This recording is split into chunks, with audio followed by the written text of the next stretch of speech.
Profe, una pregunta. Señor, Eh, digamos, ¿ya se tiene decidido si el modular va a ser virtual o todavía no se sabe si virtual o no, presencial?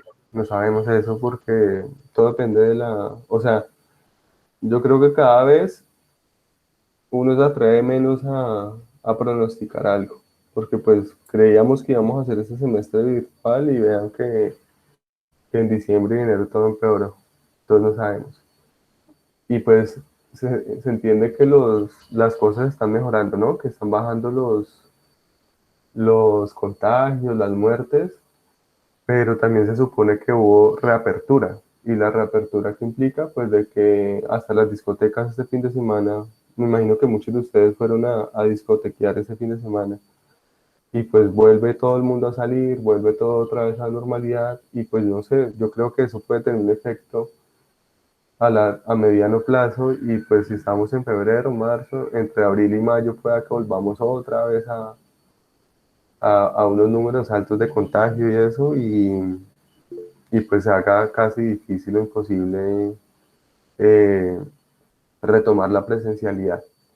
Entonces no sabemos, o sea, ojalá, si hay alguien que está agobiado con esto, es uno como profesor, porque para uno es muy complejo. Entonces, es algo que a veces incluso hablábamos porque pues se hablaba de que los alumnos y todo, pero pues para los profesores también ha sido bastante difícil ese tema de la virtualidad. Y lo que les decía, por lo menos estar hablando 3 horas ahí, uno como un monólogo, porque pues no sabe uno, le están poniendo cuidado, ¿no? Es bien difícil. Entonces no sabemos. Si se llega a dar, sería buenísimo. Si no, pues toca hacerlo virtual, ahí en ese caso, presumiendo la buena fe por temas de fraudes y demás.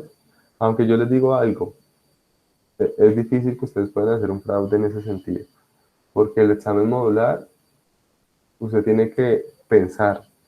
Entonces uno le va a hacer preguntas en las que usted tiene que analizar y dar respuestas ahí en ese caso. Reitero, el examen modular no es un examen de llegar con las cosas aprendidas de memoria, sino es de tener manejo de los temas para poderlos resolver en un ámbito práctico. Eso es como la situación. Les pongo un ejemplo. En la vida real usted llega a un cliente y le dice, vea, tengo este problema, acá están esos papeles, analíceme el caso. Y usted analiza eso, luego se reúne con el cliente y usted le da una solución. Pero cuando usted se reúne con el cliente, usted no empieza a decirle al cliente, vea, es que una sucesión significa esto. Es que no, usted no empieza a darle conceptos al cliente. Usted le dice, vea, en este caso, analicé y la mejor situación es hacer una sucesión por vía notarial de esta forma. Y si no se puede, entonces una segunda opción es vender los derechos herenciales. Y si no se puede, la tercera opción ya sería la vía judicial ante el juez tal. Eso es lo que usted le dice al cliente y eso es lo que nosotros vamos a escuchar en el modular. Vamos a hacer, posiblemente, esa es la idea, es hacer un simulacro premodular para que todos puedan ver cómo funciona en ese caso. Entonces, en ese evento ustedes van a tener como una posibilidad de resolver el modular previamente y saber cómo es el manejo en ese evento. Pero pues no sabemos, tampoco sabemos si el otro semestre va a ser virtual o no. Ojalá no sea presencial, pero pues no sabemos cómo evoluciona el tema. Y pues más de lo del tema de la vacuna es algo que no sabemos cómo va a funcionar. Entonces no sabemos. Y creo que los últimos que van a ser vacunados pues van a ser ustedes, ¿no? O sea, los alumnos serán los últimos, o las personas jóvenes serán las últimas en vacunar. Entonces no sé si eso también tenga un impacto que no permita la reapertura tan fácil de las universidades y de los colegios. Y pues estamos en Colombia, no sabemos cómo va a ser el manejo de la vacuna, entonces pues esperar a ver. ¿Listo? Ok, entonces, pues dicho eso, de pronto voy a ir llamándolos a cada uno. Les agradezco porque entonces prendan la cámara y con eso sé quiénes son, al menos si los veo hoy, porque pues Bueno, los tendré que ver también en los exámenes que los voy a hacer más adelante, que les voy a explicar. Entonces, Andrés Felipe Arana. Listo, Andrés. Andrés, está, no lo veo. Está en Ibagué, está en otra ciudad.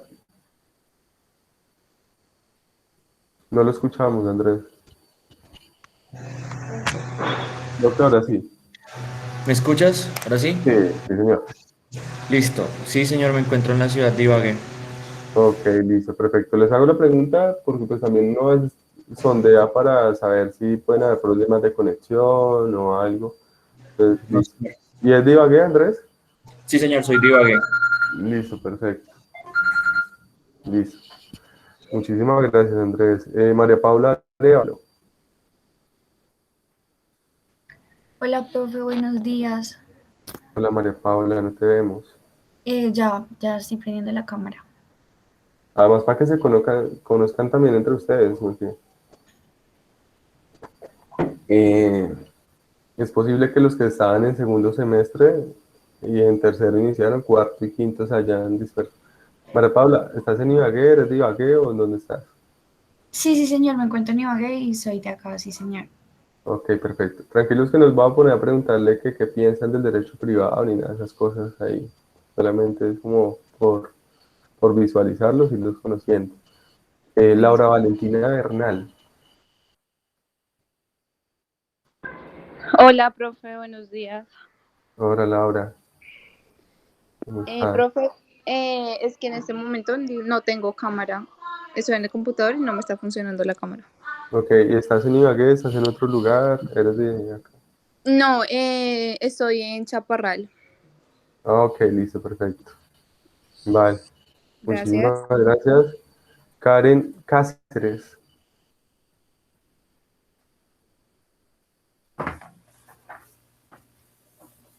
Buenos días, profe. Hola Karen, ¿cómo estás? Bien, sí, señor. ¿Estás en Ibagué? ¿Eres de Ibagué o estás en otro lado? Soy de Ibagué, pero me encuentro en la ciudad de Neiva. Ah, ok, perfecto. Listo. También son ventajas de la virtualidad. Podemos estar en cualquier lado sin ningún problema. Vale, perfecto. María José Castañeda. Hola, profe. Ya se están teniendo hora, creo. Sí, ya. Listo. Hola María Hola, José. profe. Buenos Bueno, días. buenos días. ¿Estás Eh, ah, acá? ¿Dónde estás? sí, señor. Estoy acá en Ibagué. Soy de Ibagué y estoy en Ibagué. Listo, perfecto, gracias. Emanuel Castaño Salazar. Emanuel está durmiendo. No, profe, ¿cómo se le ocurre? En mi cuarto, profe. Ok. Emanuel, ¿está en Ibagué? ¿Está en otra ciudad? ¿De acá? Sí, acá en Ibagué, profe. Listo, vale, Soy Emanuel. de Ibagué. Listo, Y ya, vale.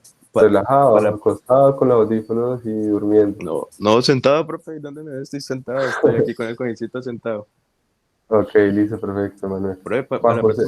para la próxima prendo el computador. Es que se me dañó y me toca mandar a arreglarlo, pero por eso estoy en el celular. Pero estoy acá sentado. No, Pero no, para... digo molestándolo. no, Créame que si tranquilo. yo estuviera alumno también no estaría acá sentado rígido, sino estaría mucho más cómodo. Tranquilo, Pero profe. ahí, Gracias, profe. vale. Juan José Duque.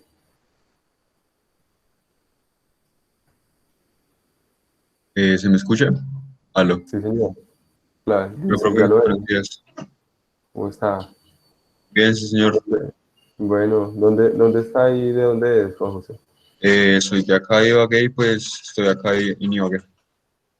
Listo, perfecto, vale, muchísimas gracias, Juan José. Señor. Kelly Dayan Giraldo. Buenos días, profesor. Hola, Kelly, perdón. Sí. ¿Kelly o Dayan? Kelly Dayan, cualquiera de los Listo. dos.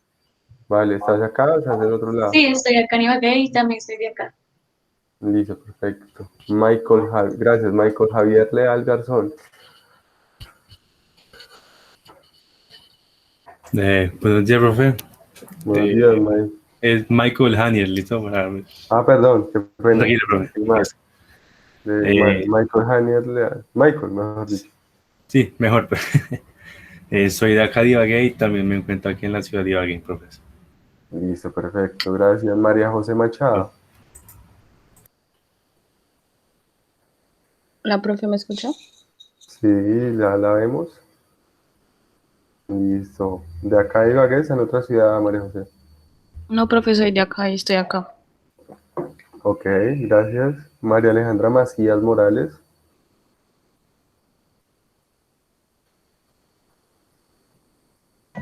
Buenos días, profe. La María Estoy Alejandra. soy de acá de Ibagué, pues me encuentro acá en Ibagué. Listo, perfecto, María Alejandra. Muchas gracias. Nicolás Martínez. Nicolás Esteban Martínez García. Profesor, buenos días, ¿cómo está? ¿Está en la calle manejando o qué? Profe, es que voy por una cita, se tuve una cirugía hace 2 meses y precisamente tenía cita hoy. Ok, listo, perfecto, Nicolás. Ahí, ¿qué hay? Ustedes traten de pronto no. Pues es una recomendación muy de papá, pero de no. O sea, la virtualidad también se presta para que uno se disperse por algunas cosas, entonces también traten de pronto buscar. O sea, se los digo es porque si no, van a sufrir al final. El solo perderse una clase puede ser algo que les perjudica al final, no porque el profesor los califique mal, porque pues no podemos acá calificar la asistencia o no, sino ni hacer controles de lecturas como lo hacía uno antes, eh, pero sí perder la explicación de estos temas es perjudicial. Luisa Fernanda Melo. Buenos días, profe. Hola Luisa, ¿cómo vas? ¿Bien, bien? Muy bien, sí, señor. Ah, bueno, ¿dónde estás? ¿En Ibagué o en otro lado? En Ibagué y soy de Ibagué. Perfecto, muchas gracias. Luisa Fernanda Mozos Ramírez.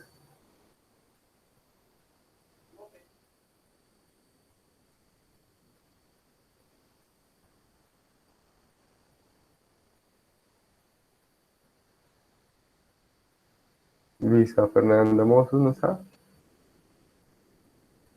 María Camila Novoa Cruz. Sí, señor. Sí, señor, aquí estoy. Ah, ok. Hola, Luisa. ¿Eres de Ibagué y estás en Hola, Ibagué profe. o...? Sí, vale, pero entro ahorita en Chaparral. Ok, No, listo, estoy en perfecto. Chaparral. El internet como que me está fallando de que se está atrás. Vale, no te preocupes. María Camila Novoa. Buenos días, profe. Hola, María Camila. ¿Estás en Ibagué o en otra ciudad? En Ibagué. Ok, bueno, estará un poquito de afuera. Néstor Julián Olaya Rodríguez. Buenos días, profesor. Hola, Néstor, ¿cómo vamos? ¿Bien? Bien, profesor. Ah, bueno. Soy de Ibagué y estoy en Ibagué. Listo, perfecto, Néstor, muchas gracias. Juan Sebastián Ospina Lozano.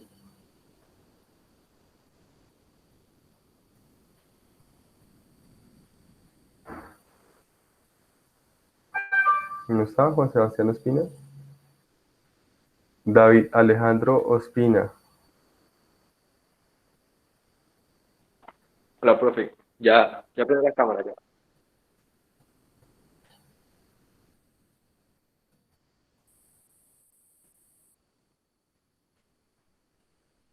Sí, profe. Dice Juan Sebastián. ¿Está en Ibagué? ¿Está en otro lugar? ¿Dónde Hola, anda? profe. Sí, ya lo estamos viendo. No, profe, ando en Ibagué. Ah, bueno, listo, vale, Juan Sebastián. David Alejandro Ospina. Profe, él estaba enfermo y pues eso me dijo. Entonces, no sé, creo que de pronto más tarde se conecta. Ok, ¿enfermo de qué? ¿Perezotitis o de qué? No sé, profe, pues creo que tenía como churres y eso, profe, no sé. No, pues no es necesario que sea tan gráfico, pero bueno. Eh, Brandon Ospina. Yo, profe, ¿Está en Ibagué? ¿Está en otro lugar, Brandon? no, yo soy también de Chaparral, pero pues en el momento no me encuentro, pero en unos días vuelvo. Ah, ok, listo, perfecto. Gracias. Suri ¿Dónde Tatiana estás? Ospina Vélez. Buenos días, profesor. Hola, Suri. ¿Suri o Yo soy Tatiana? de Rovira. ¿Estás en dónde, perdón? En Rovira, profesor. Ok, listo, perfecto. ¿La conexión qué tal es allá? ¿Bien o molesta? Molesta por ratos, ¿Sí? especialmente cuando está lloviznando, más que todo. Ok. Igual tranquilos que a veces molesta más en Ibagué que en los otros municipios. Ibagué. Listo, vale, muchas gracias. Johan Preciado.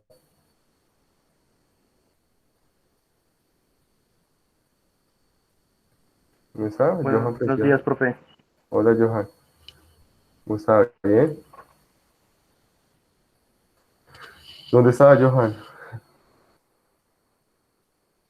Bien, sí, señor. ¿Dónde está? ¿En Ibagué o en otra ciudad? En San Luis, Tolima. San Luis. Listo, perfecto. Muchas gracias. María Alejandra Rubio. No, es más. Hola, profe, buenos días. Profe, es que no me está funcionando la cámara. Vale, no te preocupes. ¿Estás en dónde? En Ibagué. Listo. María Paz Ruiz. Hola, profe. Hola, María Paz. Ok, ¿estás en dónde, María Paz? En Ibagué. Ok, listo, perfecto. Vale. Vale, muchísimas gracias. María Fernanda Sandoval Farfán.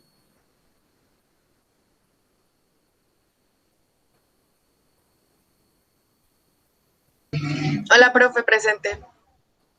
Hola, María Fernanda. ¿Estás en Ibagué? ¿Estás en otro lado? Estoy en Ibagué y soy de Ibagué. Ok, listo, perfecto. Vale, Gracias. muchísimas gracias. Sofía Segrera Rodríguez. Hola, profe. Hola. ¿Ya? ¿Me veo? Sí. ¿Estás en dónde? Acá en Ibagué. Listo, perfecto. Vale, gracias, Sofía. Maroli Alejandra Sierra. Buenos días, profe. Hola. ¿Cómo vas? ¿Bien? ¿Me escuchas ahí bien? Sí, señor. Ok, ¿estás en dónde? ¿En Ibagué o en otro lado? ¿En dónde? Ibagué. Ah, ok, listo, vale. Muchas gracias. Y Daniela Barón Ñustes. Hola, profe, buenos días. Hola, Daniela. ¿Tú tienes algún hermano o hermana en otro semestre? No, tengo una hermana, pero estudia psicología.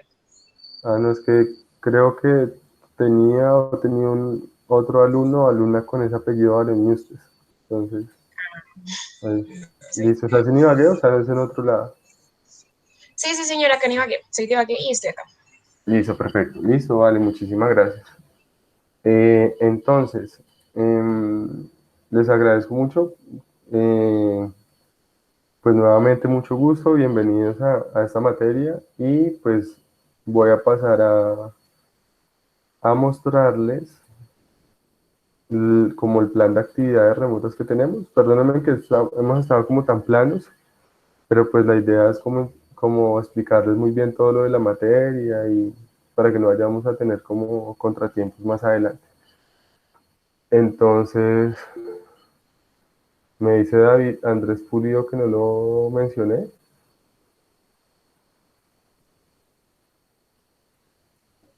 Oh, profe, no me mencionó, pero igual, buenos días. Bueno, ¿está también Mucho paseando gusto. o qué? No, haciendo unas diligencias en la ciudad. Ojo, ojo, ¿por qué? Porque ahí es David Alejandro, ¿qué? No, es David Andrés Pulido. David Alejandro debe ser otro muchacho. Ah, listo, sí, qué pena. Sí, Tranquilo, profe. salté. Muchas gracias. Listo, dale, David. Bueno, entonces, presten mucha atención para que tengamos claro cómo es la dinámica de la materia y después ya arrancamos. Bueno, eh, ustedes, esa materia que se llama obligaciones es una materia. Suena un poco prepotente lo que voy a decir, pero yo creería que es una de las materias más importantes del programa de Derecho. Sí, si no, es que es casi como la más importante. Es una materia nuclear en todas las áreas del derecho, incluso hasta en el derecho penal, en el derecho laboral, en el derecho administrativo. Digamos que todas tienen como base el derecho a obligaciones, es muy importante. Es una materia que tiene mucha temática, que vamos a tratar de ver lo que más podamos, pero muchos temas los vamos a ver solo el concepto general, no vamos a entrar de pronto a ver la minucia, el detalle, pero no hay problema porque normalmente eso se estudia ya a nivel de posgrado. Entonces, el curso se llama Obligaciones. ¿Cómo lo vamos a trabajar? Yo lo manejo a través de clases virtuales como la cátedra magistral normal, pero es una cátedra en la que yo voy dando la clase y ustedes, sobre todo les voy poniendo ejemplos para que entiendan las figuras que estudiamos a través de ejemplos, porque allí es donde tiene importancia esto. Más que saberse de memoria el fenómeno jurídico, uno tiene que saberlo visualizar o entender en un aspecto práctico.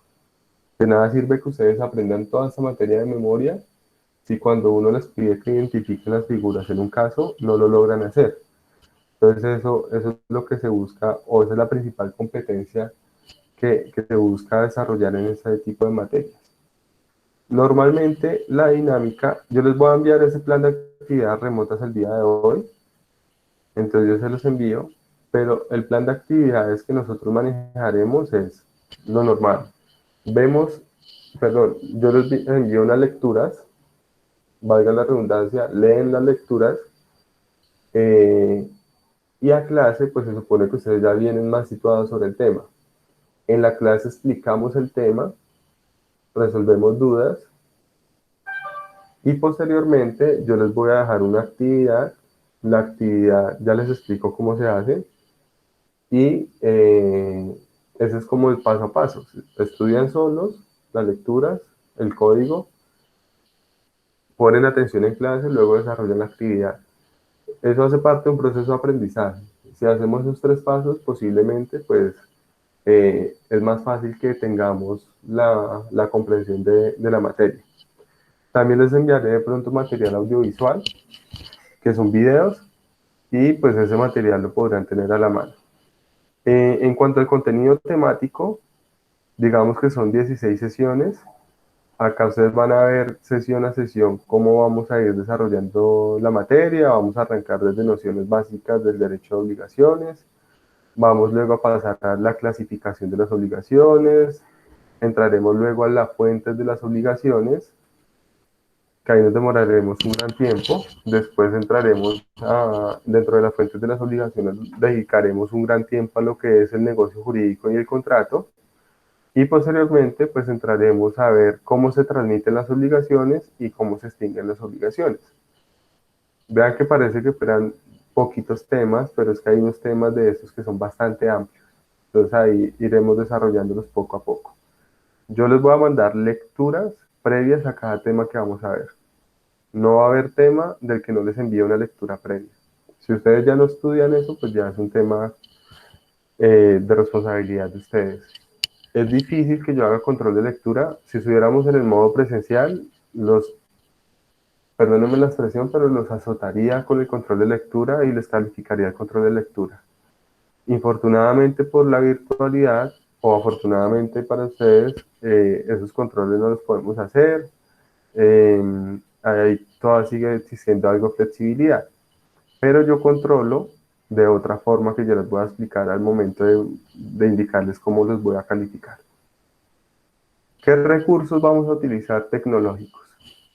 Nosotros nos vamos a basar en Google Meet para las videollamadas.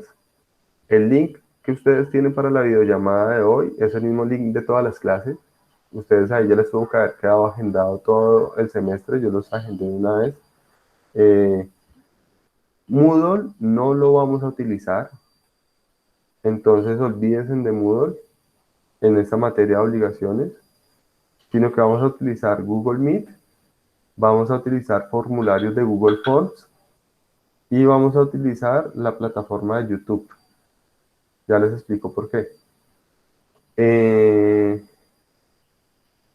Las lecturas como hay limitación de acceso a las bibliotecas de manera física, entonces yo les voy a mandar las lecturas. Son lecturas que he tratado de seleccionar muy bien para que sean fáciles de comprender, no sean lecturas densas y tampoco sean lecturas sumamente extensas. O sea, no esperen que les envíe una lectura de 5 páginas nomás, pero tampoco esperen que les envíe una lectura de 400 páginas. Tampoco seré tan salvaje de enviarles eso. Les trataré de enviarles lecturas de 20, 30 páginas, que si somos honestos, eso se lo leen ustedes en una hora. Entonces no hay inconveniente con eso. La lectura se les enviaré directamente el PDF, no les voy a mandar para que las descarguen nada, sino directamente el PDF, se los envío al correo a todos. No manejo una línea de atención directamente con un monitor o algo. Sin embargo, de pronto tomaré nota de algunos por si hay alguna urgencia, pero casi lo hago directamente todo yo. Y acá les coloco una literatura sugerida de libros, por si de pronto alguno tiene su familiar que es abogado y tiene un libro de esto y se los puede prestar o se los regala, lo pueden usar, o si lo pueden comprar. Pues hay libros que son muy densos, además hay unos que son muy costosos, pero hay otros que son sencillos de manejar. Les decía, las clases virtuales las vamos a manejar a través de la plataforma de Google Meet. Dentro de los horarios, perdónenme que acá me quedó mal este horario, lo que estaba del anterior, pero pues ustedes saben que son 3 horas semanales en este horario. La idea es que la clase la iniciemos por tardar 10 minutos después de la clase, mientras se van conectando, y especialmente porque entiendo que algunos salen de clase de 6 a 9. Entonces también una recomendación, hablen con su profesor de 6 a 9, aunque yo sé que el doctor Bastidas nunca acaba sobre las 9, sino la acaba un poquito antes, para que pues tengan el espacio para desayunar y todo. Aunque pues ustedes tienen la ventaja de que estando ahí en clase pueden desayunar y pueden estar en la clase sin problema. Las clases siempre van a quedar grabadas en un canal de YouTube, que es un canal de mi correo institucional, donde están todas las clases, acá se los muestro. Yo no les voy a mandar la clase, porque algunos me dicen, profe, ya mando la clase, yo no les mando ninguna clase, sino que la clase queda inmediatamente cargada en ese canal de YouTube. ¿Cómo tienen acceso a ese canal de YouTube? En el correo que les voy a mandar, ahí está el link, y ustedes, si quieren, se suscriben o ya conocen en dónde y lo van revisando. Acá están todas las clases que yo he dado en toda la virtualidad. Ahí están, clase por clase.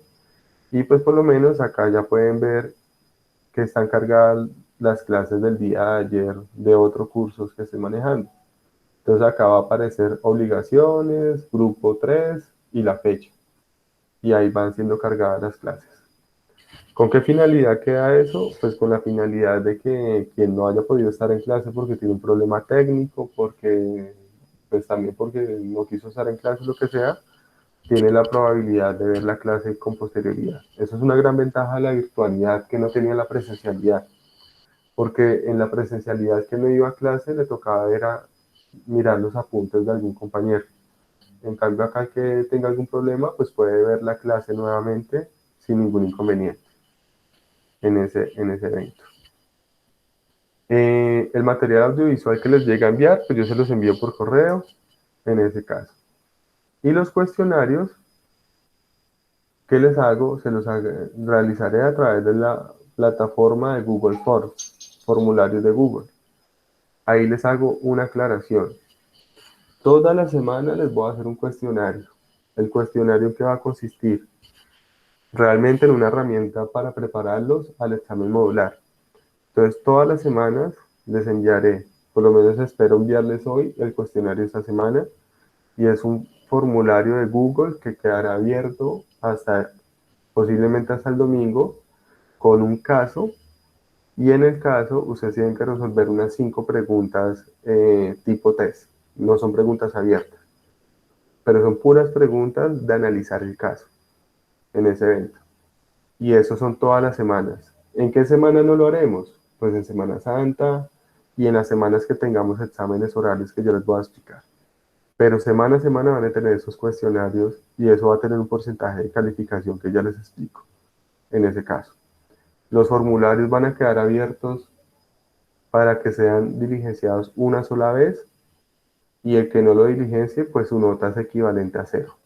Van a tener tiempo suficiente para que, o sea, el que se le vaya el internet el día domingo a las 12 de la noche que se puso a hacer la última hora, lo siento mucho. Para eso tienen suficiente tiempo para realizarlo y no sobra el que su compañero le hace el cuestionario y me llegue resuelto el cuestionario por un compañero, pues su nota es equivalente a 0, además de que se expone a una investigación disciplinaria por fraude en ese caso. Entonces hay que tener mucho cuidado con eso. Las notas.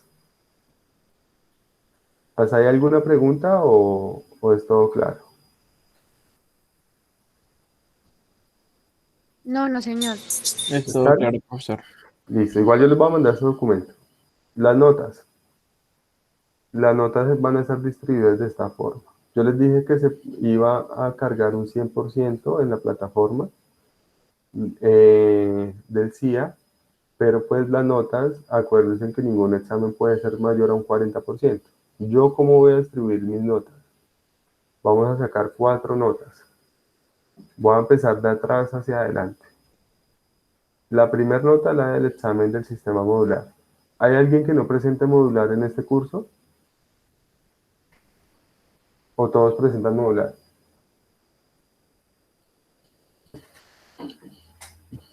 Pues presumo que todos presenten. Entonces, ese 30% equivale a la nota del examen modular. Entonces, esa nota se saca entre todos los profesores el día del examen. Voy a hacer 2 exámenes orales. Uno el 6 de abril, que es como a la mitad del semestre, y el otro en la semana antes del modular, que es el 18 de mayo. Esos exámenes orales son acumulativos. Y esos exámenes yo los realizo basado en un banco de preguntas.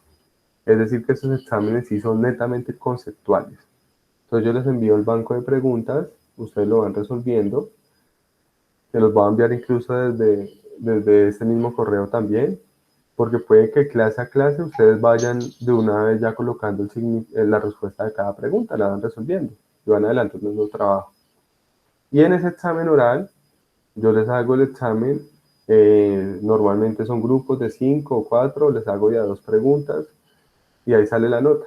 Y son 2 preguntas escogidas del banco de preguntas. De ahí no me salgo. Es más, suelo hacerlo al azar para evitar que digan que es que le tiré muy duro, que no sé qué. Entonces utilizo una aplicación ahí y ahí me saca el número al azar. Entonces ahí también juega un poco la suerte, porque puede que le salga la pregunta que usted no estudió como la que se sabe perfectamente en ese evento. Entonces son 2 exámenes orales, cada uno vale un 20%, y esos sí son netamente conceptuales. Y ese 30% es la nota proporcional de todos los formularios de Google que hagamos en el semestre. Entonces, al final, se suman y se dividen el número de formularios y ahí sale ese 30% en ese caso. Tengan cuidado porque si ustedes no se ponen pilas con ese 30%, desaprovechan un 30% que les va a servir mucho más adelante. Entonces, esa nota del 30%, entonces semana a semana, no sabemos si van a ser al final de semestre 5, 6, 10, 12 formularios. Normalmente son unos 10, teniendo en cuenta el número de semanas. Y ahí habrán unos, a medida que vamos avanzando, pues habrán unos muchos más complejos, porque a medida que vamos avanzando vemos más temas y las problemáticas de los casos son más complejas. Pero la idea es esa, que ustedes vayan resolviendo casos, y el examen modular se les haga un poco más sencillo en cuanto a su dinámica de analizar. ¿Estamos ahí claros? ¿O hay alguna duda? No, todo Sí, claro. señor. ¿Sí? Sí, señor, claro. Listo, perfecto. Listo, entonces ahí ya creo que tenemos todas las reglas claras. Eh, y pues ya sería empezar clase. Bueno, les propongo, normalmente dependiendo de cómo vayamos, yo hago un break o a veces sigo de largo y acabo antes. Pero teniendo en cuenta también que muchos de ustedes vienen de clase desde las 6 de la mañana, creo que también se hace un poco más suave, además de que nos estamos volviendo a adaptar. Por lo menos yo ayer di clase y me costó un poquito en cuanto al cansancio volver a dar clases después de que pues de 2 meses sin estar dando clases. Entonces yo creo que son, mire, son las 10:03. Yo creería que a las 10:15 podemos arrancar. Hagamos un break chiquito para que también acabemos un poco antes y hoy no nos vayamos hasta tan tarde por ser el primer día de clase. ¿Listo? Entonces a las 10:15 vuelvo y arranco. Bueno, señor. Bueno, señor.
Listo, ¿me escuchan? Sí, señor. Sí, señor. Listo. Entonces ya, perdónenme, comparto una presentación y ya arrancamos.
Listo, perfecto.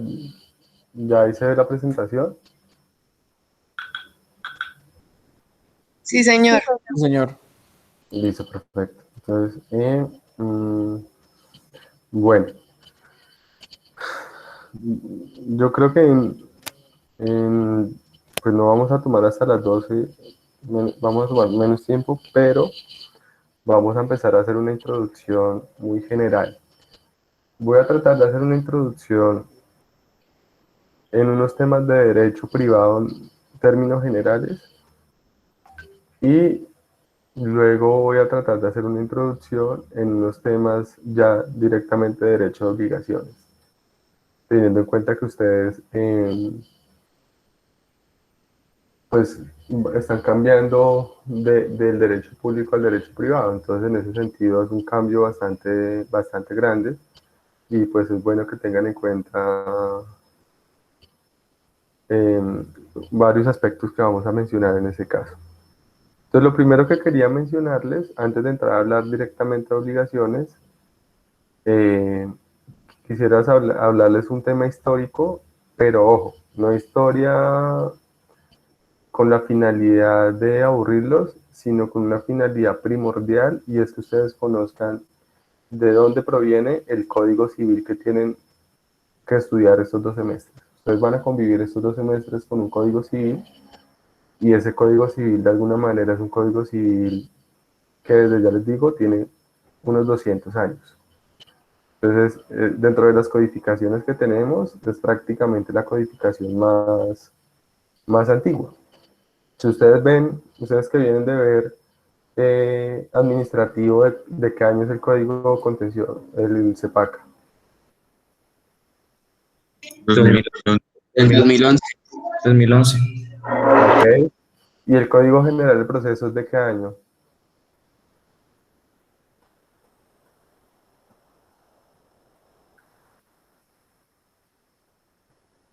¿Saben? Lo deben de estar trabajando este semestre. Es del año 2012. Si ustedes van y miran el Código Penal es como del 2000 algo, o sea, el del trabajo, todos son como posterior al año 2000. En cambio, el Código Civil es de 1853 más o menos, y el Código de Comercio es de 1971, o sea que nuestra codificación es una codificación bastante antigua. Entonces, en ese sentido es bueno que tengamos en cuenta de dónde proviene esto, o sea, lo hago más como por una apreciación, no tanto de aprender historia, sino de que ustedes sean conscientes de cómo se manejan esos fenómenos jurídicos. El derecho público, el derecho administrativo, de alguna forma es más reciente, viene más como del derecho francés y más o menos como de la Revolución Industrial en adelante, porque antes de eso la administración o el reino eran responsables, pero en cambio las relaciones entre particulares vienen mucho más de atrás. Entonces, ojo, para eso me tengo que referir directamente al derecho romano. ¿Por qué al derecho romano? Pues porque tenemos un sistema jurídico que deriva del civil law o del derecho continental europeo. Si estuviéramos hablando de un derecho que derivara de otros sistemas, como por ejemplo el sistema del common law o el derecho anglosajón, la historia sería diferente. Pero entonces tenemos que prácticamente referirnos al derecho romano o a Roma, en ese sentido. Entonces, cuando hablamos de Roma, esto es un barrido muy rápido que les voy a mencionar. Digamos que el Imperio Romano más o menos surge y crece entre el año 1 antes de Cristo al siglo 5 después de Cristo. Siglo primero antes de Cristo al siglo V después de Cristo. ¿Qué es importante en los romanos? Que los romanos, de alguna forma, eran personas que desarrollaban muchas actividades negociales entre particulares. Incluso una de las principales herramientas para que el Imperio Romano creciera era eso, actividades mercantiles y comerciales. Eran una civilización muy activa desde el punto de vista negocial. Y eso, lógicamente, desarrolló su derecho y su derecho privado, especialmente. Si uno se interesara por mirar el derecho romano, uno encuentra que hasta en el derecho romano hay antecedentes de lo que hoy en día es el pico y placa. Entonces uno dice, venga, pero ¿cómo así que el pico y placa si en Roma no habían carros? Pues hay evidencia clara que en el derecho romano, especialmente en Roma, como era una civilización tan llena de gente, se generaron algunas, allá se hablaban rescriptos, se llamaban, o algunas constituciones, o algunos decretos en los que limitaban la circulación de ciertas personas y ciertos vehículos, en ese tiempo carrozas, o iban los esclavos cargando a alguien por ciertos horarios para mejorar el flujo y el tráfico, en ese sentido. Incluso en Roma ya habían edificaciones de 2, 3, 4 pisos como antecedentes de temas de propiedad horizontal y todo. Es un tema bastante loco de analizar porque uno cree que eso es nuevo y eso ya viene todo desde la antigüedad. Entonces los romanos desarrollaron algo que se llamaba el jus civilis, que era el derecho que aplicaba para los romanos, y también había algo que se llamaba el jus gentium, que era un derecho que aplicaba más para los ciudadanos extranjeros en ese evento. Si alguno tiene alguna duda en cualquier momento o algo que señalar, no dude en mencionarlo. Entonces ese jus civilis y ese jus gentium interactuaban, sobre todo para favorecer a los ciudadanos romanos. ¿Y qué sucedió en Roma? Roma no tenía propiamente una legislación de derecho privado, sino que a través de los pretores, recuerden que en Roma estaba la figura del pater familias, pero también estaba la figura del pretor, que el pretor era como un juez que decidía los casos. Entonces el pretor decidía casos en concreto. Es decir, en Roma no había como tal una ley general, como hoy tenemos los códigos, sino que en Roma lo que hacía era que cuando alguien quería proteger un derecho, acudía al pretor y el pretor decidía ese caso en concreto. Entonces, luego cae el Imperio Romano, hacia el siglo V después de Cristo, y nos queda algo muy bueno, que es el Corpus Juris Civilis, que no es un código. Hay quienes creen que el Corpus Juris Civilis es un código, y no es un código, sino es una recopilación que hace Justiniano de las tradiciones jurídicas romanas. Es como si él hiciera una recopilación de todos esos casos que se solucionaron en Roma, y eso sirve de base para que posteriormente se generen los análisis de las figuras jurídicas. Es decir, si ustedes miran el Corpus Juris Civilis, ahí van a encontrar casos y casos y casos y cómo se solucionaron. Entonces van a encontrar que un señor invadió un terreno y que ese terreno lo invadió de otra forma y el pretor cómo lo solucionó. Que un señor que vendió más caro del doble del precio, entonces el otro pidió que no se le vulnerara el derecho, cómo se solucionó. Que una persona que afectó a un esclavo del otro y que le generó un daño, etcétera, etcétera. Son de esa forma, no son normas. Y ese Corpus Juris Civilis, pasa al medioevo, a la época medieval, que va más o menos del siglo V después de Cristo al siglo XV después de Cristo, y en la época medieval se da lo que se conoce como el derecho intermedio. Y el derecho intermedio es un derecho donde está influenciado por el justnaturalismo, por el derecho canónico. El derecho canónico es muy importante en el derecho privado, tiene mucha inferencia en el desarrollo de muchas figuras. Y allá nacen las figuras de lo que se llaman los glosadores y los posglosadores. ¿Quiénes son esos sujetos? Los glosadores y los posglosadores son juristas que se dedicaron a interpretar y a desarrollar el Corpus Juris Civilis. Entonces cogieron esa recopilación de Justiniano y empezaron a analizarla y a crear reglas generales de cómo se deberían solucionar los casos. O sea, cogieron una compilación de solución de casos particulares, que es el Corpus Juris Civilis, y empezaron a crear reglas generales de cómo solucionar los casos en ese evento. Entonces, a través de todo el medioevo y toda la época medieval se da este gran desarrollo, y esto culmina de alguna forma con las codificaciones. Y las codificaciones, pues son las codificaciones que se dan más o menos después del siglo XV. Recuerden que más o menos sobre el siglo XIV y XV es que empiezan a darse las conquistas de otros terrenos por parte de España, de Italia y de todos estos reinos europeos. Y eso tiene una influencia muy grande, sobre todo en el Código Civil francés. Y el Código Civil francés se da a través de la Revolución Francesa, y eso es lo que se conoce como el Código de Napoleón en ese evento. ¿Verdad que estoy haciendo un barrido bastante grande? Vayamos a lo que pasaba en América. Entonces en América, 1492, ¿qué pasa en 1492? ¿Alguien recuerda qué pasa en 1492? ¿O no? La llegada de los españoles. Sí, pero ¿cómo se llama eso? El descubrimiento.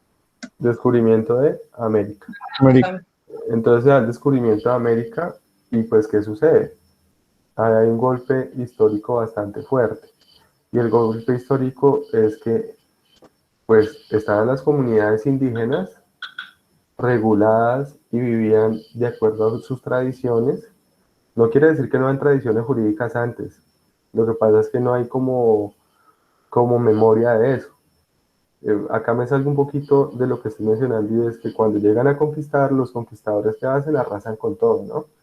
Por eso generalmente lo que se ha perdurado es la lengua de los aborígenes y sus tradiciones ancestrales y además su gastronomía. Pero generalmente todas sus tradiciones y conocer si tenían tradiciones jurídicas es un poco difícil porque pues se destruyó absolutamente todo. Entonces ellos llegan y cuando llegan los españoles y conquistan América, pues ellos llegan e imponen sus normas. Entonces digamos que vamos a mirar dos momentos bastante grandes. Lo que pasó entre el descubrimiento de América hasta el nacimiento del Código Civil y del nacimiento del Código Civil al día de hoy. Entonces, desde el descubrimiento de América, los españoles llegaron y aplicaron inicialmente lo que se llamaba la legislación de Indias. La legislación de Indias, de alguna manera, pues era una codificación creada por el reino español, por la corona española, y se la aplicaban acá de manera forzosa pues a los aborígenes, y lógicamente era una legislación que lo que buscaba era amparar más al reino español.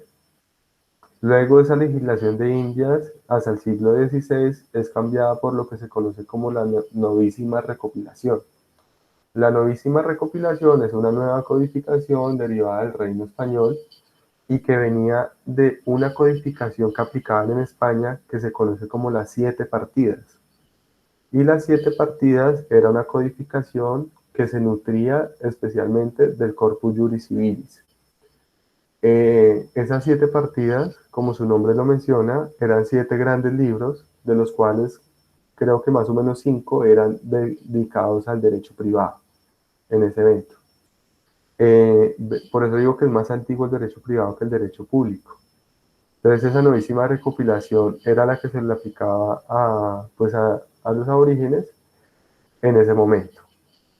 Sin embargo, llega un momento también crucial en nuestra historia, que es la independencia en 1810. Entonces acá no vamos a venir a recordar nuestras clases de historia del colegio, pero pues ustedes saben que el grito de independencia se da especialmente por influencia de esos personajes como son Simón Bolívar, Francisco de Paula Santander y demás. Se grita la independencia en Colombia, ¿cierto? Y pues gritar la independencia en Colombia, ¿qué consecuencias tenía para nosotros? ¿O cuál era lo que se buscaba con la independencia? ¿Alguien recuerda?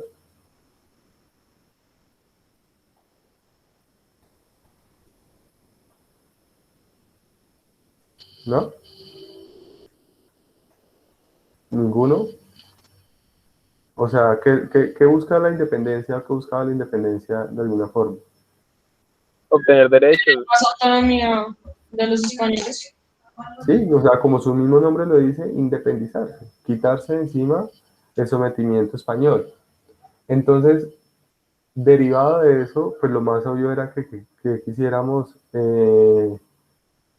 que quisiéramos nosotros como personas ahora independizadas, pues también independizarnos de las normatividades del reino español y queríamos empezar a trabajar en nuestras propias normatividades. Es lo que se buscaba en ese momento.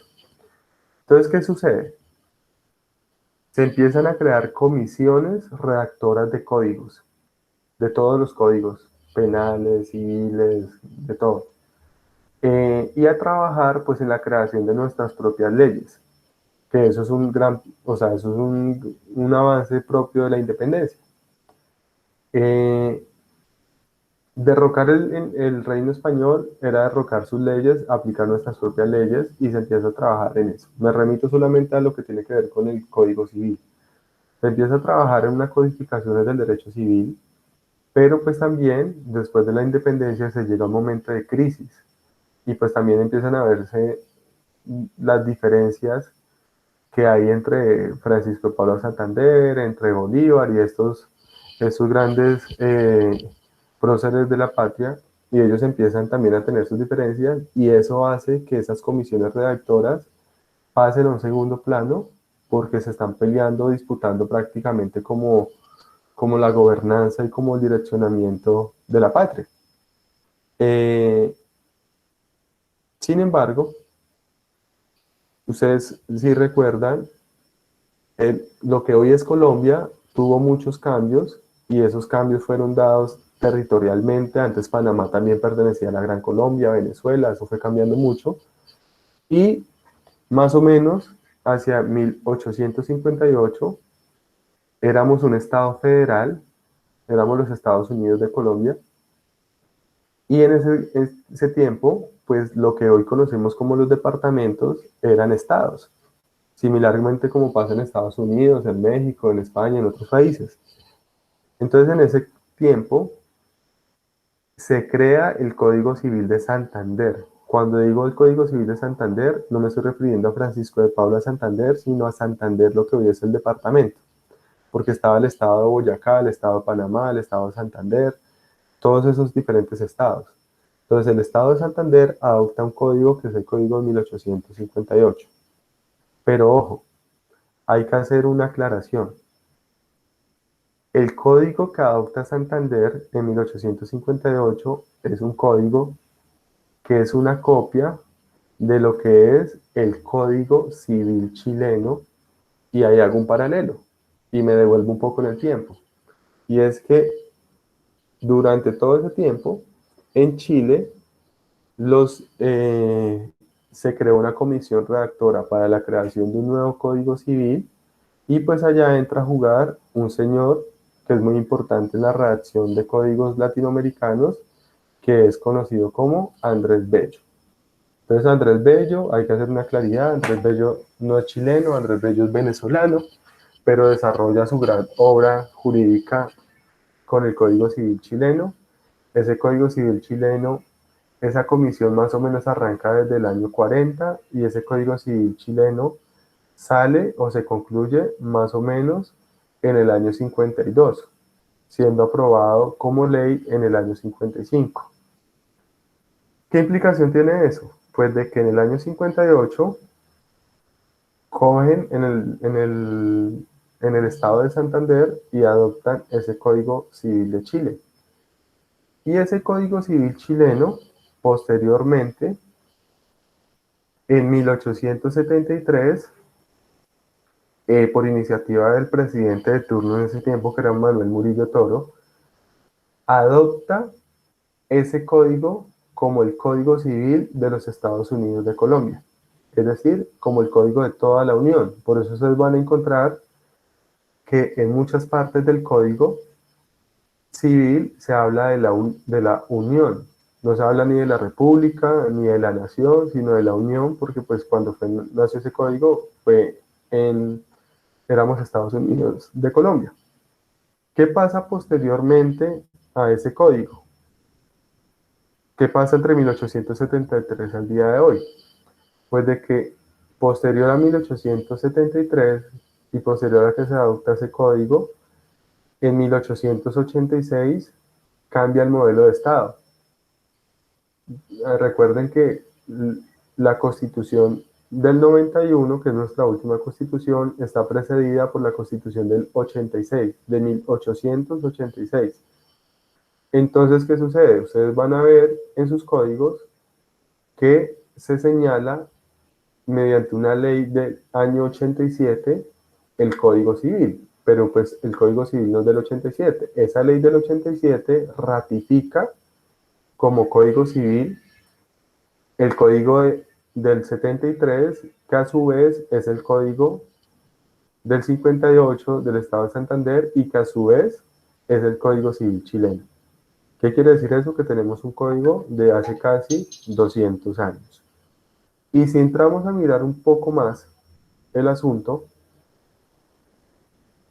el Código Civil chileno se nutre del Código Civil de Napoleón, del código francés, algunas cosas del código alemán, del BG alemán, y también se nutre del corpus juris civilis. Es decir, palabras más, palabras menos. Todo lo que les he venido hablando desemboca a decir que al día de hoy tenemos un código civil que prácticamente tiene más de 200 años, y no más de 200 años, tiene siglos, porque de alguna manera las figuras que están en el Código Civil que tenemos hoy en día son figuras que fueron desarrolladas igualitas en el código, en el derecho romano.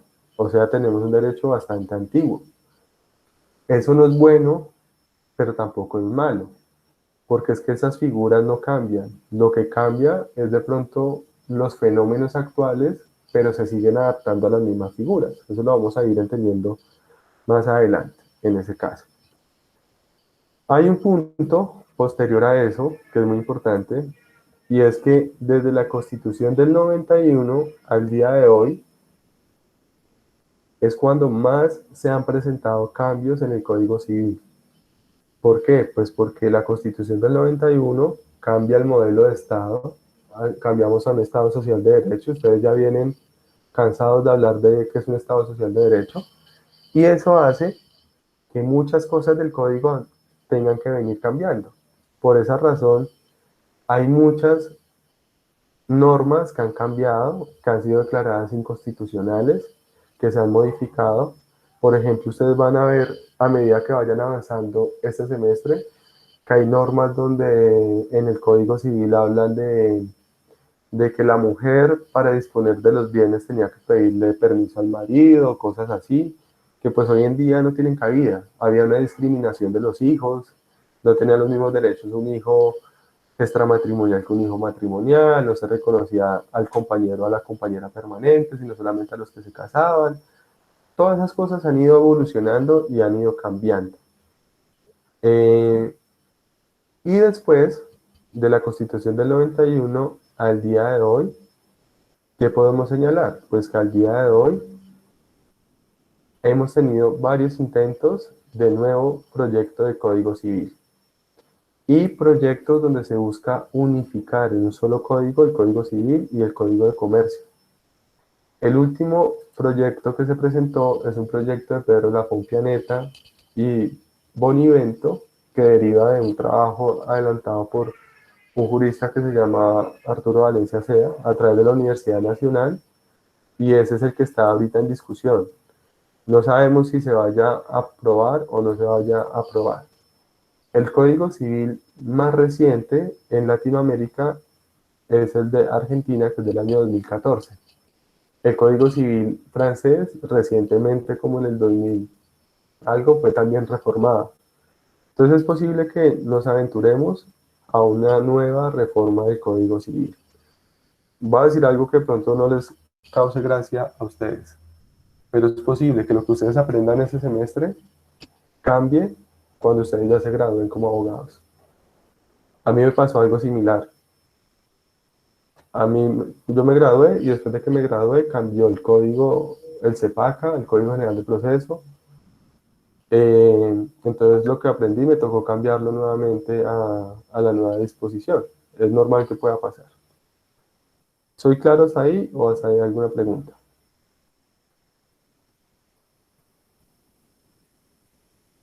¿Todo claro, profe?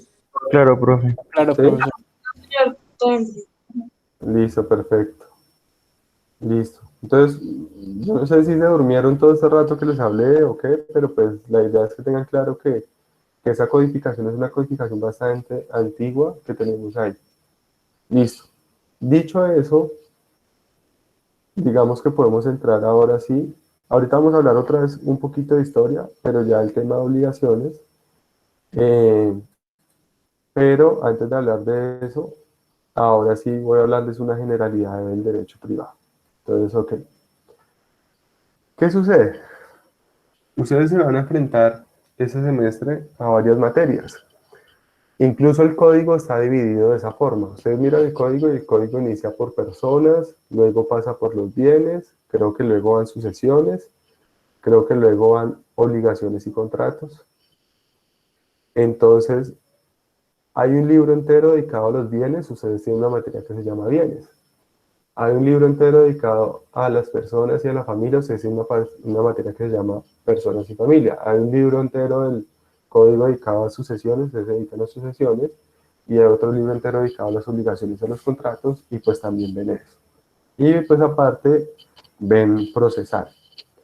Esos son como los ejes esenciales del derecho privado, esas áreas.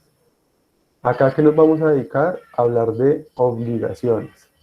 Pero para que hablemos de obligaciones hay que hacer claridad de algo, y es que en el mundo jurídico hay muchas clases de derechos, pero los derechos que nos vamos a dedicar a estudiar acá son solamente un tipo de derechos, que al mismo tiempo pueden ser deberes. Y para eso, pues es importante entrar a hablar de lo que se conoce como la teoría de los derechos subjetivos, en ese caso. Acá hay que hacer una aclaración previa, y esa aclaración previa es que, digamos, el concepto de lo que es el derecho es un concepto tan complejo que por eso los profesores todos los semestres le vuelven y les preguntan a ustedes, les preguntan, digamos, que qué es el derecho, y ustedes repiten como loros, es un conjunto de normas que bla, bla, bla, bla, que es como la visión positivista del derecho.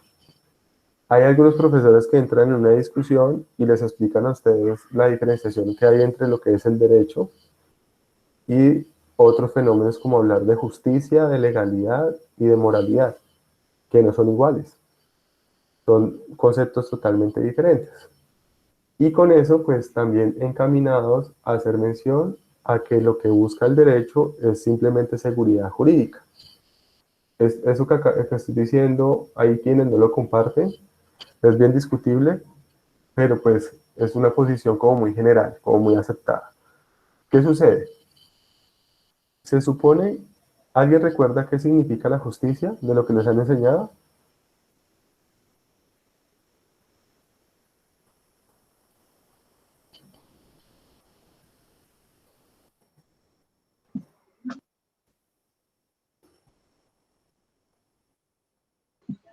Pues, profe, yo recuerdo el semestre pasado en filosofía que la justicia es como el valor más alto del derecho, el principal que pretende que se cumpla, y que la justicia se deriva de otros valores que pues en un estado se deben cumplir, algo así era.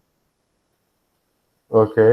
Pero la justicia también es darle a cada quien lo que merece.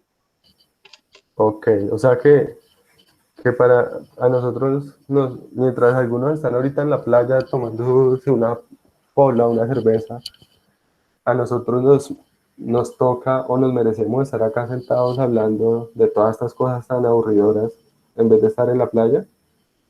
¿Eso es justo o eso es injusto? No sé qué creen.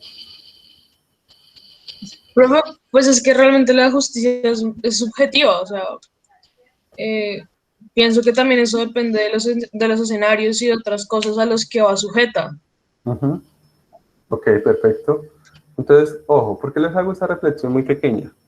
Ese tema es un tema de argumentación y de filosofía del derecho y de todo eso que genera mucho debate.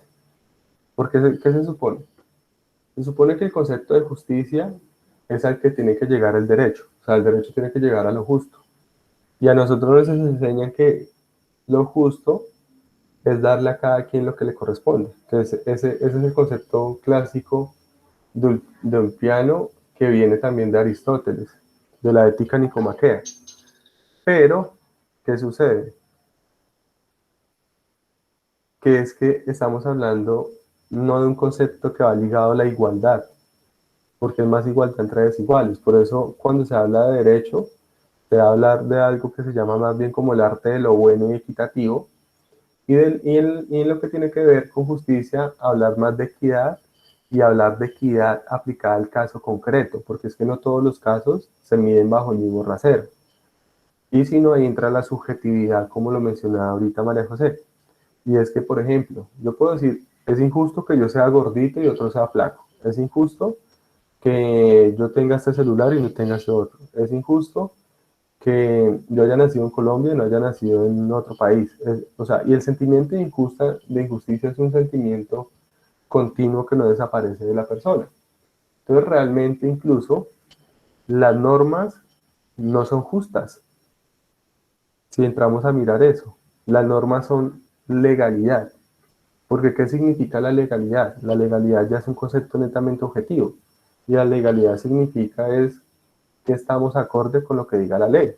Entonces yo les pongo unos ejemplos basados aquí en derecho privado, que es lo que van a ver ese semestre. Ustedes van a ver que, por ejemplo, una persona que no es dueña de un terreno, a sabiendas que no es dueña del terreno, invade ese terreno cierto tiempo y por que la ley lo señala, un juez declara a esa persona propietaria y le quita el bien al verdadero dueño. A mí me parece que eso es bastante injusto. O a quién le parece justo que una persona se aproveche, se meta a un terreno que no es suyo y se quiera quedar con él. Y que la ley permita que eso pase. Dos, digamos, eso genera mucha discusión. Digamos que yo me caso, digamos que yo no aporto nada al matrimonio, mi esposa aporta todo, yo soy un vago, y nos separamos, nos divorciamos, y ella construyó durante 10 años que vivimos un patrimonio de 1.000 millones de pesos, y si nos divorciamos yo quedo con 500 millones. La ley lo permite. ¿Eso es justo o eso es injusto? Lo siento mucho, la ley lo permite. Eso es bien discutible. Otro punto, en materia de sucesiones, la ley permite que cuando usted haga un testamento, deje una parte que es de libre disposición, se la asigna a alguna persona. Entonces es posible que lo que es obligatorio, usted se lo deje a las personas que son obligatorias, digamos que fueran sus hijos, y la mitad que sea de libre disposición o algo, se la deje a su amante. Entonces uno dice, venga, pero eso es injusto, pero la ley lo permite. Y así podemos seguir y seguir y seguir mirando casos donde a uno le parece injusto, pero es totalmente legal. Entonces, en ese sentido, a lo que voy es que el concepto de derecho va más atado a la legalidad y va más atado, pues, buscando la justicia, pero va más atado a la seguridad jurídica. ¿Y qué es la seguridad jurídica? Crear un margen dentro del cual nosotros nos podemos mover, dentro del cual puede que no estemos a gusto, pero nos tenemos que mover dentro de él. Y ese margen es el margen de la legalidad, en ese caso. En cambio, por lo menos la moralidad tampoco encaja en esto, porque es que puede que a uno algunas cosas le parezcan justas, le parezcan o injustas, o le parezcan y sean legales, pero para uno no sean moralmente bien vistas.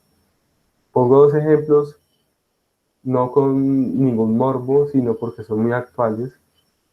Y por ejemplo, el tema de la adopción entre parejas homosexuales o el matrimonio entre parejas homosexuales. Puede que para alguien sea inmoral, pero es totalmente legal. Puede para que alguien sea justo o sea injusto, no sé, o sea, estos conceptos es muy difícil que confluyan en un solo evento lo justo con lo moral y con lo legal. Pero realmente en el derecho nos termina importando lo legal. Ojo, hay casos en los que los principios del derecho obligan a salirse de lo legal para buscar la justicia. Pero la generalidad es que estamos más atados a la legalidad. ¿Soy claro con eso que acabo de mencionar? ¿En ese evento? ¿O no? Sí, señor. Sí, señor. Sí, señor. Listo, ok, perfecto. Listo. Entonces, dicho eso, el derecho puede ser visto de dos formas, en un sentido objetivo y un sentido subjetivo, en ese caso. En un sentido objetivo, el derecho es visto como un conjunto de normas jurídicas y armónicas y todo eso que ustedes ya conocen que regula una sociedad. En un sentido subjetivo, el derecho es visto como la facultad o la prerrogativa de ejercer el derecho, de decir yo tengo un derecho. Y en ese sentido es que se desarrolla toda la teoría de los derechos subjetivos, que es a la que quiero llegar acá con lo que estoy mencionando. Y dentro de esa teoría de derechos subjetivos, tenemos que existen derechos, por ejemplo, públicos y privados. Entonces, un derecho público, por ejemplo, el derecho al voto. El derecho al voto es un derecho de carácter público, pero es un derecho subjetivo porque es un derecho que se ejerce, que se materializa en ese evento. Es decir, la facultad que yo tengo de votar, de elegir, de ser elegido. Un derecho subjetivo público puede ser la posibilidad de acceder a la administración de justicia.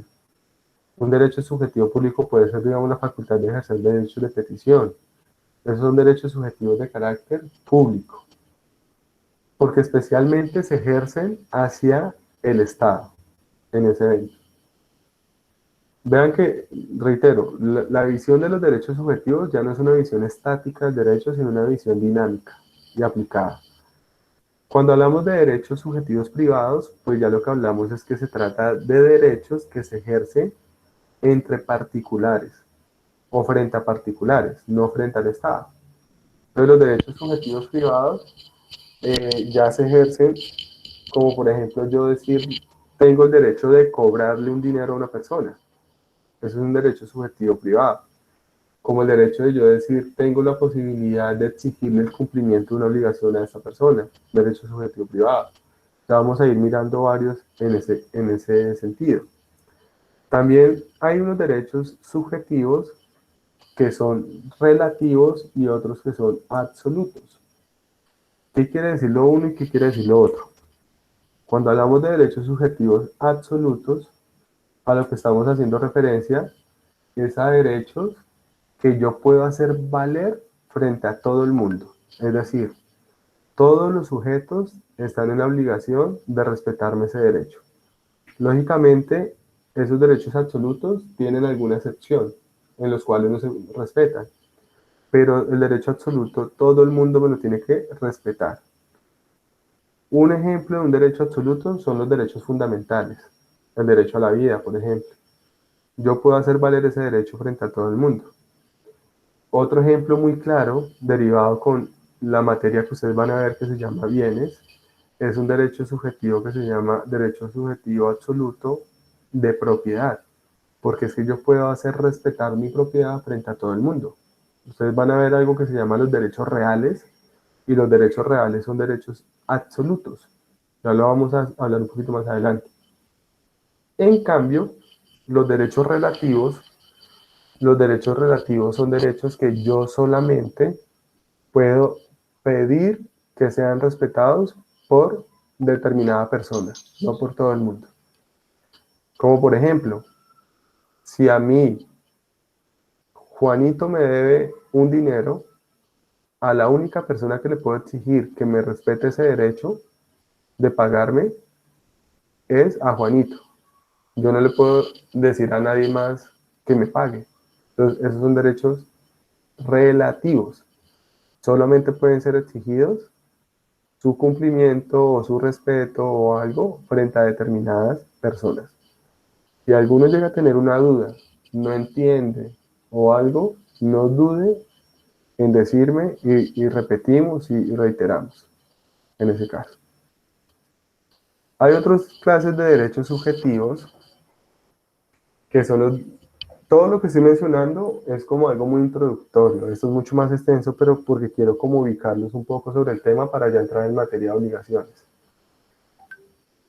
Hay unos derechos subjetivos patrimoniales o extrapatrimoniales. Pues los patrimoniales son aquellos que tienen un contenido económico, los extrapatrimoniales son aquellos que no tienen contenido económico. Por ejemplo, el derecho a la vida es un derecho subjetivo que no tiene un contenido patrimonial, pero que yo exijo que me respeten ese derecho. El derecho a la salud, por ejemplo, el derecho a la educación, el derecho al voto, no tiene contenido patrimonial. En cambio, los derechos patrimoniales sí tienen un contenido económico, como por ejemplo el derecho que yo tengo a exigir el pago de una obligación. Por ejemplo, el derecho a alimentos. El derecho a alimentos es un derecho que tiene un contenido patrimonial. Es decir, que quien debe respetar ese derecho lo que realmente tiene es una obligación dineraria o económica conmigo, en ese caso. El derecho de propiedad tiene un contenido económico, un contenido también patrimonial, en ese caso. Hay otro tipo de derechos, como son los derechos humanos o fundamentales, perdón, yo elimino esto acá para no confundirlos, o fundamentales, que pues también son un tipo de derechos en los que no voy a ahondar mucho, pues porque ustedes vienen, me imagino que 2 módulos, 2 semestres de hablar de derechos humanos y fundamentales en gran cantidad, pero son derechos subjetivos también. Un derecho subjetivo puede tener la categoría de varios de los que hemos mencionado ahorita. Hay derechos subjetivos también familiares. ¿Qué quiere decir eso? Que son derechos que solo nacen en relación de la familia, como por ejemplo el derecho de alimentos. El derecho a alimentos solamente se puede exigir con ocasión de la familia, nace de la figura de la familia. Entonces también es un tipo de derechos que vale la pena pues mencionar. Por lo menos hay unos derechos a exigir ayuda mutua, socorro mutuo, los derechos que tiene, por ejemplo, a la patria potestad, todo ese tipo de derechos nacen de lo que es el núcleo familiar. El derecho a adoptar, por ejemplo, es un derecho que nace de la familia. El derecho a casarse, en el caso de las parejas homosexuales, nace de la familia. Y hay otros derechos que se llaman de carácter universal o singular, pero bueno, eso los voy a dejar ahí en pausa y no los voy a mencionar para no confundirlos, ya que eso los van a ver en sucesiones y en bienes. Pero bueno, simplemente ¿qué puedo decir de estos? Que los derechos singulares son derechos que recaen sobre algo en concreto, que yo sé que es. Es un derecho que tengo sobre algo en concreto. Es decir, yo tengo un derecho sobre un televisor, tengo un derecho sobre una suma de dinero, tengo un derecho sobre un bien en general. En cambio, los derechos universales son derechos que recaen sobre universalidades jurídicas. ¿Y qué son las universalidades jurídicas? Las universalidades jurídicas son bienes abstractos que yo realmente no sé qué contienen. El derecho singular implica que yo sé sobre qué recae. El derecho universal no sé propiamente sobre qué recae, pero sé que tengo el derecho. ¿Me explico? El derecho de herencia. El derecho de herencia es un derecho universal, porque yo sé que tengo derecho a heredar, pongamos un ejemplo, cuando mi papá muera, pero yo no sé a qué voy a heredar. Yo no sé, la única forma de saber qué voy a heredar es cuando mi papá se muera y realicemos la sucesión. Antes de eso, todo es una mera expectativa. Entonces es un derecho universal, es abstracto, yo no sé exactamente sobre qué recae. Sé que tengo el derecho, pero no sé sobre qué recae en concreto ese derecho. ¿Estamos claros hasta ahí? Sí, señor. Sí, señor. Sí, señor. Listo, perfecto. Y entramos a mirar 2 derechos, que son los derechos reales y los derechos personales, para concluir este tema. ¿Qué sucede? Los derechos reales, ustedes los van a estudiar a profundidad en bienes. Entonces, normalmente en mis diapositivas yo siempre les voy mostrando los artículos, pero los derechos reales se estudian en los bienes porque realmente los derechos reales tienen las siguientes características. Y es que los derechos reales son absolutos. ¿Qué quiere decir eso? Que yo puedo exigir que sean respetados por todo el mundo. Por lo general son taxativos. ¿Qué quiere decir que sean taxativos? Que la misma ley contempla cuáles son. Les pongo acá el ejemplo. El artículo 665 nos dice, el derecho real es el que tenemos sobre una cosa sin respecto a determinada persona. Y dice, son derechos reales el de dominio, el de herencia, usufructo, uso de habitación, servidumbres, prenda, hipoteca. Vea que los nombra de forma taxativa. Esos números clausus que llaman. Entonces, ustedes todo esto lo van a aprender en bienes. Este semestre también. Esos son derechos reales. Y tiene una característica muy importante, y es que estos derechos implican que se ejerzan sobre los bienes, sobre las cosas. Generalmente implica la relación entre una persona con una cosa. en ese sentido. Es más guiado esa relación de una persona con un objeto. O el derecho se ejerce sobre un objeto. En cambio, los derechos personales o de crédito, así se llaman, son los que nos vamos a dedicar a estudiar en esta materia. Esta materia nos vamos a dedicar a hablar toda la materia de lo que son los derechos personales o de crédito, que también son conocidas como las obligaciones. Entonces, ¿qué nos dice el 666? Además es un número muy diabólico como para esos tiempos de pandemia en esa materia. Pero dice, derechos personales o de crédito son los que solo pueden reclamarse de ciertas personas. ¿Qué quiere decir eso? Que son relativos. Por un hecho suyo o la disposición de la ley que han contraído las obligaciones correlativas, etcétera, etcétera. ¿Qué características tienen entonces esos derechos? Los personales o de crédito. Son relativos, es decir, que son derechos que yo solamente puedo reclamarle a cierta persona. Están netamente ligados con el mundo de las obligaciones, es decir, hablar de derechos personales o de crédito es hablar de obligaciones, y a diferencia de los reales, implican relación entre personas con personas, no personas con cosas. Hay una gran diferenciación. En el mundo de los derechos reales y en bienes, ustedes van a hablar cómo ejerzo yo mi derecho sobre una casa, sobre un carro, sobre un animal. Pero acá vamos a ver cómo ejerzo yo mi derecho sobre otra persona. Y ese derecho es un derecho a exigir el cumplimiento de una obligación, en ese caso. En cambio, en los derechos reales es el derecho a exigir que se le respete el derecho que está ejerciendo sobre la cosa. Ejemplo, la propiedad, que respeten que eso es mío y que nadie me moleste con lo que es mío. En cambio acá, yo tengo el derecho a reclamarle a una persona que me cumpla con una obligación en ese evento. ¿Soy claro hasta ahí o no soy claro hasta ahí? Sí, señor. Todo claro. ¿Sí? Claro. Me interesa que quede claro el tema, porque pues ahí nos vamos ubicando sobre eso. ¿Qué más les puedo señalar entonces ya ahí con eso? Ya ahí descendimos a lo que son las obligaciones y lo que les mencionaba. Entonces nos vamos a dedicar este semestre especialmente a hablar de lo que son los derechos personales o de crédito especialmente, y nos vamos a dedicar a hablar de las obligaciones en ese sentido. Entonces, para que acabemos por el día de hoy, no vamos a acabar ya en 5 minutos, por ahí unos 20 minuticos más.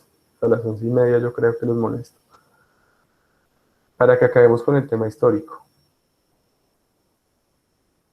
En materia de obligaciones, pues ya también nos vamos al derecho romano. Y es que el concepto de obligación proviene del derecho romano. No es un concepto totalmente nuevo, digámoslo de esa manera, sino que es un concepto que es mucho más antiguo. Y viene del vocablo obligatio o obligare, que se trabajaba en el derecho romano, en ese sentido. Cuando hablamos de obligatio, generalmente obligatio es un concepto que se da en un contexto histórico y que significaba no propiamente cualquier deuda, sino que obligatio o obligare significaba prácticamente atar a alguien, ligar a alguien alrededor de algo. El vocablo ob significaba como alrededor y ligare pues viene de ligar, de atar a alguien. Entonces, cuando hablamos de obligatio, se hablaba prácticamente de un vocablo que significaba adquirir, sujetarse, vincularse a algo, a una obligación, amarrarse a algo, en ese sentido. Y es pues obligarse a adquirir un deber, pero con un carácter de constreñimiento que genera una atadura. Por eso suena a mofa o a burla lo que voy a decir, pero por eso es que cuando usted se casa dicen que usted se amarró, porque usted se ató, adquirió una obligación, una atadura. en ese sentido. Esa es la visión que viene del derecho romano. ¿Qué importancia tiene eso? Que desde el derecho romano, desde el punto de vista histórico, se advierte que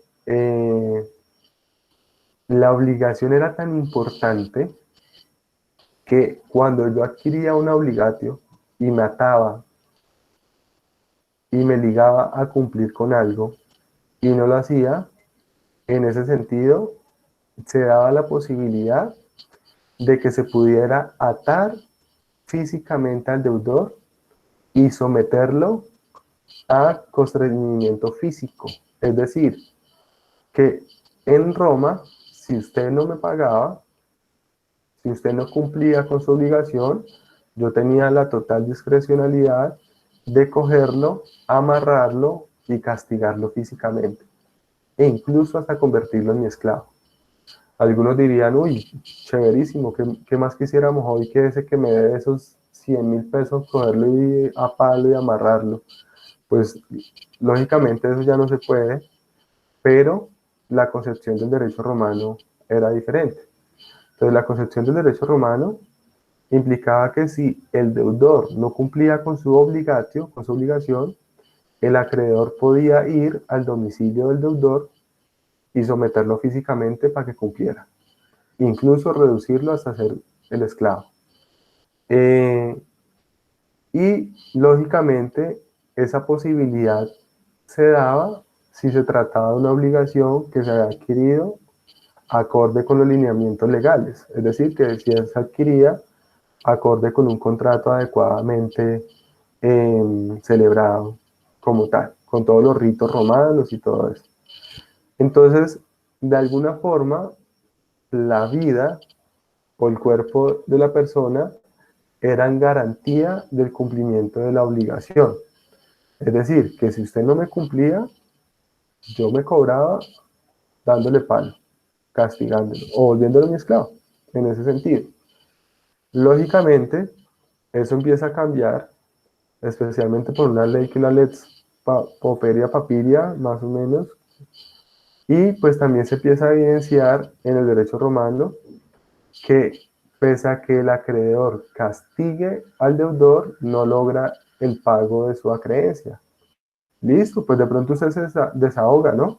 Dándole palo al que le debe y no le paga. Pero no logra la finalidad propia que es que le paguen.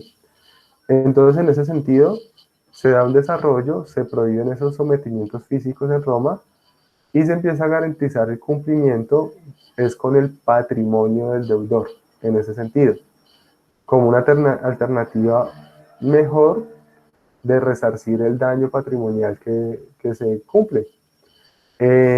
Además, porque pues el tema de los esclavos también empezaba a desaparecer. Entonces era mejor que usted me respondiera con su patrimonio que con su persona, y que yo pudiera perseguir su patrimonio que perseguirlo a usted y castigarlo a usted físicamente, porque lo que se buscaba era lograr el cumplimiento de la obligación, no lograr satisfacer como ese sentido de rabia del acreedor porque no le pagaron en ese caso. Eso es sumamente interesante. Bueno, les decía, eso cambia y eso es tan curioso porque incluso al día de hoy la Constitución en Colombia lo aclara. Les voy acá a copiar, perdón, acá les coloco un artículo de la Constitución del 91 en el cual dice lo siguiente, ahí lo ven. El artículo 28 dice, toda persona es libre, nadie puede ser molestado de su persona o familia, ni reducido a prisión o arresto, ni detenido, sino en virtud de ta. Por acá dice, al final, en ningún caso podrá haber detención, prisión, ni arresto por deudas como tal. Vean que ahí está claro. ¿Qué quiere decir eso? Que si usted es mala paga, usted nunca va a ser sometido físicamente a prisión, excepto algunos casos excepcionales, como por ejemplo, cuando lo que no se paga son alimentos o lo que no se paga son deudas fiscales, que eso está tipificado como delito. Pero de resto, si yo le debo, por ejemplo, no sé, a María José le debo 20 millones de pesos y no se los pago, puedo andar por la vida contento y María José decirme que le pague y yo no pagarle de malas. ¿Qué tendría que hacer María José? Demandarme, pero para perseguir mi patrimonio. La casa, Pero, profe. sí, exacto. Pero ¿qué puede pasar? Que si yo no tengo patrimonio, no tengo un peso, no tengo nada, María José se queda con las ganas de cobrarme. Y yo puedo ir a andar por la vida como un mala paga y lo máximo es que María José me vea a la calle y me diga que soy un HP, porque no le he pagado. Pero si yo no tengo, nadie está obligado tampoco a lo imposible. O sea, le debo 20 millones de pesos y no tengo donde caerme muerto. Nada que hacer. Entonces María José diría, no, pero es que hay que hacer algo porque es injusto, entonces que se vaya para la cárcel. La Constitución dice que no habrá prisión por ser mala paga. Punto. A no ser que sea uno mala paga por deudas de alimentos, que eso sí está tipificado como delito de inasistencia alimentaria, o porque no pago, porque va de impuestos o temas de rentas. Eso es diferente. Entonces, vean cómo es de curioso eso. Y finalmente, esto llega a desarrollarse el concepto de obligación, que es el que desarrolla Justiniano, que pues si ustedes lo miran en el latinajo es obligatio de juris vinculum, que con necessitate astringimur aliquis solvendare rei secundum nostra cita jura. ¿Qué significa eso? Ahí se los coloco en la presentación. La obligación es un vínculo jurídico que nos constriñe en la necesidad de pagar a otro alguna cosa según el derecho de nuestra ciudad. Ese concepto de obligación que se da en ese tiempo es el concepto que tenemos el día de hoy. Es el mismo concepto, no ha cambiado. Entonces, hoy en día seguimos viendo que la obligación es un vínculo jurídico que nos constriñe, o sea, que es constreñir, es como generar el deber, para no repetir la palabra obligar, que nos empuja a tener que pagar a otro. Cuando se habla de pagar es a cumplirle con alguna cosa según el derecho de nuestra ciudad, pues según la ley, porque pues ya lo vamos a ver más adelante, que toca mirar qué es obligación y qué no es obligación. Entonces, en ese sentido, el origen romano de obligación era que era una ligadura, una atadura. Hoy en día lo vemos más como que es un vínculo jurídico, pero lógicamente un vínculo jurídico que amarra, que ata, en ese sentido. Ese es el concepto de lo que tenemos hoy como obligación, en ese caso. ¿Hasta ahí estamos claros? ¿O hay alguna duda hasta ahí? Todo claro, profesor. ¿Todo claro? Listo. Entonces, en ese sentido, digamos que podemos decir que el concepto de obligación, pues acá yo me permito anotarle algo a ustedes, es una relación o vínculo jurídico en cuya virtud una persona llamada acreedor puede exigir a otra llamada deudor la realización de una conducta llamada prestación. Hoy en día eso es lo que se conoce como obligación. ¿Por qué cambia un poco frente a la definición que mirábamos ahorita del derecho romano?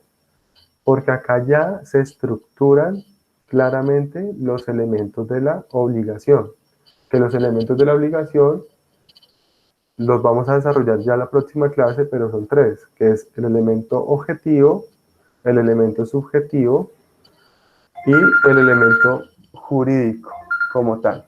Esos son los tres elementos de la obligación.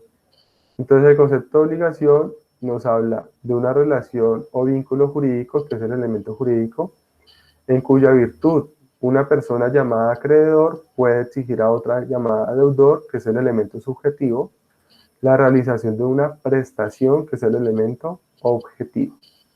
Pero tranquilos que la próxima clase vamos a explicar esto en detalle. Ahí. Listo.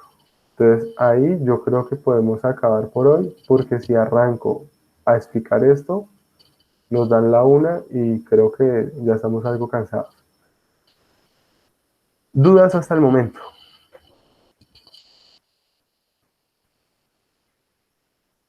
Profe, yo tengo una duda, pero pues no lo que hemos visto, sino con respecto al modular. Ok, entonces, perdón, una aclaración antes de esa duda, de resolver esa duda. Si tienen preguntas respecto del semestre o algo, también aprovechen y me las hacen. Les envío hoy lectura para la próxima clase donde se explican los elementos de la obligación y esos temas, para que ustedes lleguen más claros. Y les envío el plan de actividades remotas que les socialicé hoy. Y esta semana no hacemos formulario de Google Forms porque pues lo que vimos es más historia y pues colocar un caso en ese sentido no es tan, es más conceptual. Pero ya a partir de la otra semana sí vamos a tener formularios porque ya vamos a ver tema, o sea, ya alcanzamos a entrar al tema concreto en ese caso. Entonces ya la próxima semana, sin duda, ya hacemos formulario de Google Forms en ese caso. Cuéntenme, qué pena. Profesor, ¿el cuestionario lo deja el mismo martes? Sí, la idea es que el mismo día dejo y lo dejo abierto por ahí hasta el sábado, el domingo. Muchas Pero gracias. esta semana no, porque esta semana pues el tema que hemos avanzado es muy poco. Ya la otra semana sí arrancamos a meter eso. Esta semana lean lo que toca la otra semana. Ahora sí, la pregunta que tenía. Ah, profe, es que digamos, antes cuando se manejaban los modulares, todos tenían que matricular en un mismo grupo, ¿verdad? Pero para este semestre creo que la mayoría matriculamos en diferentes grupos porque el correo llegó hasta el día siguiente. Entonces, ¿qué es lo que pasa ahí? ¿Cuáles son las consecuencias o cómo se va a manejar ese tema? Ok, yo les cuento. El modular va a ser el 24 y 25 de mayo, porque son 3 grupos, con cada grupo es mediodía, ¿cierto? Entonces vamos a estar 24 y 25 de mayo. ¿Qué sucede o qué pasa en ese evento? Sucede y pasa que nos toca organizar porque hay 3 profesores de bienes, creo que hay 2 de sucesiones, de obligaciones y solamente es uno, de procesal creería que solamente es uno. Entonces nos toca organizar en ese sentido. Si llega a haber inconveniente, a ustedes se les organiza en el grupo donde más profesores tienen. Y los evalúa el otro profesor porque el contenido temático es el mismo. Entonces, no se preocupen todavía por eso. Además, porque todavía faltan matrículas por formalizar. Un poquito más adelante, que ya se termine de formalizar eso, ya nosotros les indicamos qué día les va a tocar el modular.